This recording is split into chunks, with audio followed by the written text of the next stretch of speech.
There was a period when a woman went to work only when she lost either her husband or father, and that too just for earning her living.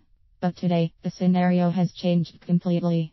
The number of women-owned small businesses is growing approximately twice as quickly as the national average for all startups.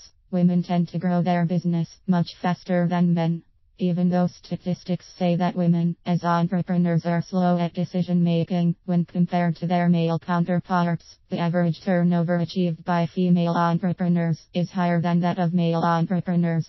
Some women are from the corporate executive world, and they have strong capital investment, and yet some others are from an ordinary financial background, and they have a bunch of questions at the pre-startup level. Women with any background can become entrepreneurs by starting their own home businesses. But there are some difficulties while embarking on this voyage. Here are some tips to swim through those tidal questions and difficulties in starting your own home business. Knocking on the right door. Some people still think that women do not have enough opportunities. However, nowadays women are conquering almost every sector.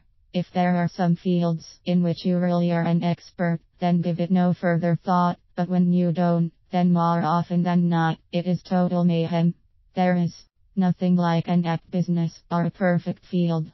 Home businesses can vary from poultry farming to radio stations, so finding the right field to enter is the first and foremost task. Delegate bureaucracy. Most of the women aspiring to be entrepreneurs are one step behind just because of the difficulty in negotiating bureaucratic hurdles prevailing, especially for women.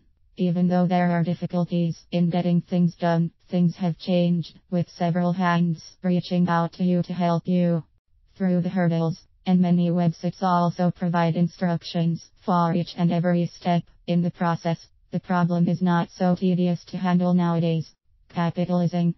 It is better to start a business when you have capital for your business, rather starting it without sufficient funds. When you start a business, there may be some unexpected expenses coming your way, and handling it without enough financial support is a great risk. The problem is greater when it is a product-oriented business rather than service-oriented business, as the capital expenditure is higher. Fundraising.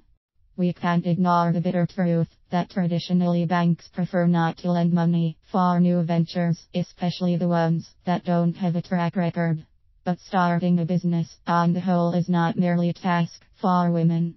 Hence you need to seek help from special kind of banks, like women's business centers, WBCs, community development financial institutions, CDFIs, Bhartiya Mahila Bank, etc., where they empower female entrepreneurs. Balancing the resources. Whatever you do, endeavor to be the best. There will always be some distractions coming your way while you work at home. Always commit to success. Make a commitment to yourself that you are serious about your business. Be disciplined about your work ethics, and then set up a business-like work environment.